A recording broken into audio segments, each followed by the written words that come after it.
استاذه فاطمه الجامعه بكره. باشمهندسه معلش ندي فرصه وحضرتك ليس عندكم اي قدره على استماع استاذ عاصم لو اذنت لي يعني ان شاء الله تكون حضرتك موجود معانا في حلقه مقبله ويكون عندنا مساحه من الوقت نتحدث. لكن انا سؤالي الاخير لحضرتك ومعك دقيقتين. يعني احنا اتعلمنا انه الاصل في الشريعه الاباحه ما لم تصطدم بنص، وانه مرجعيتنا على الاقل في عالم المسلمين السنه هو الازهر الشريف.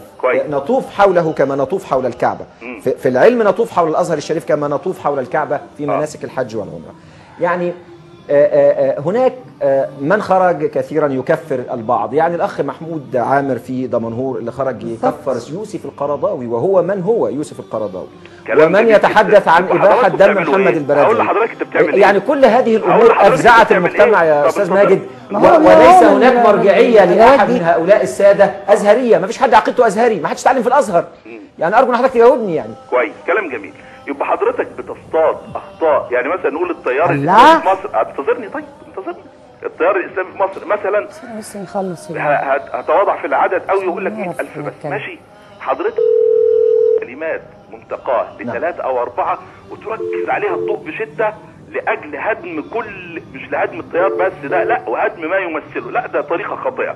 حضرتك لما يطلع واحد زي نجيب ساويرس ويروح بره ويطالب بالتدخل الاجنبي، هل انا احمل كل المسيحيين وزره؟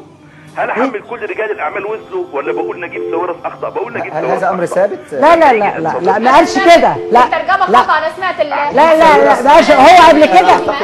لا يعني انتوا اتفاق. حضرتك عفوا بس الدكتوره منى الفقار عايزه تسالك في حاجه يا استاذ عاصم. انت بتسال ولا اتفضل. عايزين نعلق بقى بس عايزين مش معقول دلوقتي شويه نعلق. قال هضرب محافظ اسوان بالجزمه، قلنا الكنيسه كلها اخطات ولا قلنا القصه اخطا؟ قلنا القصه اخطا. نعم. فنريد ان نتعامل بهذه الكيفيه. اذا اخطا، انا ما اعرفش حازم شومان قال ايه، لكن اذا اخطا حازم شومان او عصر طيب اذا سمحت لي معاك الدكتوره منى الفقار. اخطا اي انسان يبقى بنقول هو اخطا. كلام حضرتك واضح. معاك الدكتوره منى الفقار. يا استاذ عاصم لحظه واحده، معاك الدكتوره منى الفقار. يعني هستاذنك زميلي العزيز كامل عبد الفتاح، هنشكر المهندس عاصم عبد الماجد.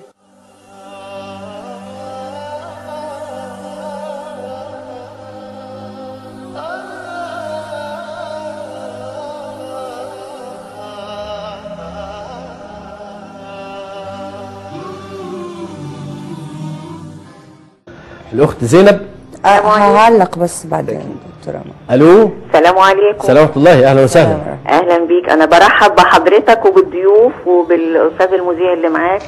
لكن يعني لو سمحت بس ممكن اتكلم ومحدش يقاطعني. اتفضلي يا فندم.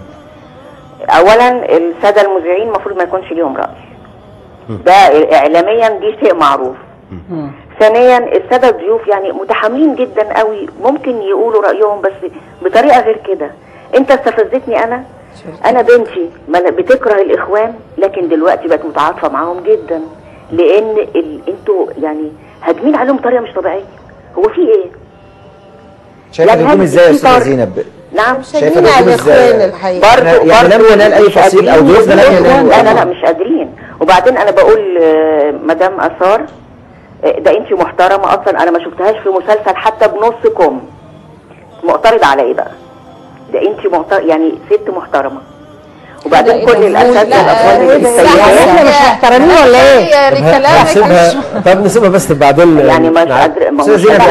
في حاجه خارج يا استاذه زينب اختيار بس اللفظ، يعني هي محترمه مش معترضه على ايه؟ يعني اذا المعترض غير محترم. انا ما بقول على حد كويس مش معنى كده ان الباقي وحش. حضرتك بتقولي حضرتك محترمه، معترضه على ايه؟ عفوا حضرتك احنا معترضه لانها محترمه على خلط الدين بالسياسه. احنا بنتحدث، انا مش بقول انه لازم يبقى انا قلت اتكلم كلمتين وانتوا هتكملوا الباقي. انا مش هاخد الحلقه وامشي. اتفضلي.